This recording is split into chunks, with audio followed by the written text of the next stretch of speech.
അസ്സലാമലൈക്കും. എല്ലാവർക്കും ഷിസാസ് കുക്ക് വേൾഡിലേക്ക് സ്വാഗതം. ഞാനിന്നൊരു നല്ലൊരു മിൽക്ക് ഷേക്കിൻ്റെ റെസിപ്പി ആയിട്ടാണ് വന്നിട്ടുള്ളത്. ചൂട് സമയത്തൊക്കെ നമുക്ക് കുടിക്കാൻ പറ്റിയ നല്ലൊരു മിൽക്ക് ഷേക്കാണിത്. നല്ല ടേസ്റ്റി ആയിട്ടുള്ളൊരു മിൽക്ക് ഷേക്കാണ്. എല്ലാവരും എൻ്റെ വീഡിയോ ഒന്ന് ഫുള്ള് കണ്ടു നോക്കുക, അതിനുശേഷം ട്രൈ ചെയ്ത് നോക്കുക. വീഡിയോ ആദ്യമായിട്ട് കാണുന്നവരാണെങ്കിൽ ഒന്ന് സബ്സ്ക്രൈബ് ചെയ്ത് സപ്പോർട്ട് ചെയ്യണം കേട്ടോ. ഞാനിപ്പോൾ 2 മീഡിയം ക്യാരറ്റ് ഒരു കുക്കറിലോട്ട് കട്ട് ചെയ്തിട്ട് കൊടുത്തിട്ടുണ്ട്. അതിനുശേഷം 1 കപ്പ് വെള്ളവും കൂടി ചേർത്ത് കൊടുക്കുന്നുണ്ട്. ഇനി നമുക്കിതൊന്ന് വേവിച്ചെടുക്കാം.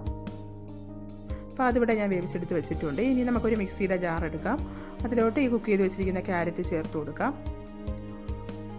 ഇനി അടുത്തതായിട്ട് 2 ഏലക്കയാണ് ഞാൻ ചേർത്ത് കൊടുക്കുന്നത്. ഇനി കുറച്ച് ചെറുപഴം ഇവിടെ കട്ട് ചെയ്ത് വെച്ചിട്ടുണ്ട്. ഒരു 3-4 ചെറുപഴം കട്ട് ചെയ്തെടുത്തിട്ടുണ്ട്. അതും കൂടി ചേർത്ത് കൊടുക്കാം.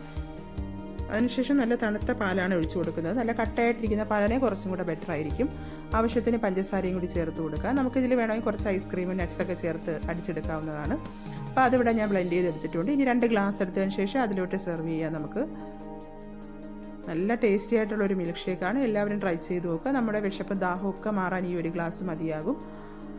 ഇനി നമുക്കിതൊന്ന് ഗാർണിഷ് ചെയ്യാം. അതിനായിട്ട് ഞാൻ കുറച്ച് നട്ട്സ് ഇവിടെ ക്രഷ് ചെയ്തെടുത്തിട്ടുണ്ട്. അതൊക്കെ ഓപ്ഷണലാണ്, ചേർത്തില്ലെങ്കിലും കുഴപ്പമൊന്നുമില്ല. നമുക്ക് ഐസ്ക്രീം ഉണ്ടെങ്കിൽ അതും ചേർത്ത് ഗാർണിഷ് ചെയ്ത് നമുക്ക് കുടിക്കാവുന്നതാണ്. ഇത്രയേ ഉള്ളൂ. വളരെ സിമ്പിളായിട്ടുള്ളൊരു മിൽക്ക് ഷേക്കാണ്. അപ്പോൾ എല്ലാവരും ഒന്ന് ട്രൈ ചെയ്ത് നോക്കുക. അതിനുശേഷം ഫീഡ്ബാക്കുകൾ അറിയിക്കുക. എൻ്റെ വീഡിയോ ഇഷ്ടപ്പെട്ടിട്ടുള്ളവർ ലൈക്ക് ചെയ്യാനും ഷെയർ ചെയ്യാനും സബ്സ്ക്രൈബ് ചെയ്യാനൊന്നും ആരും മറക്കരുത് കേട്ടോ.